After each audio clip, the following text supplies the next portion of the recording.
ก่อนยิงแอดโฆษณาเข้าไปตั้งกลุ่มเป้าหมายก่อนวิธีง่ายๆไปเบิ่งน้ำกันเลย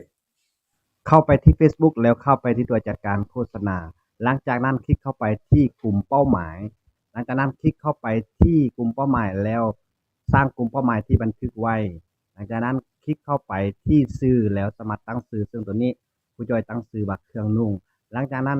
เลื่อนลงมาตั้งกลุ่มอายุเนาะว่าจะยิงอายุเท่าใดไปหาเท่าใดก็สามารถที่จะเซตค่าต่างๆนี่ได้หลังจากนั้นเลื่อนลงมาเพิ่มความสนใจซึ่งอยู่ที่นี่ครูจอยมันจะใส่อยู่อันแฟชั่นเนาะหลังจากที่กดแฟชั่นแล้วครูจอยจะกด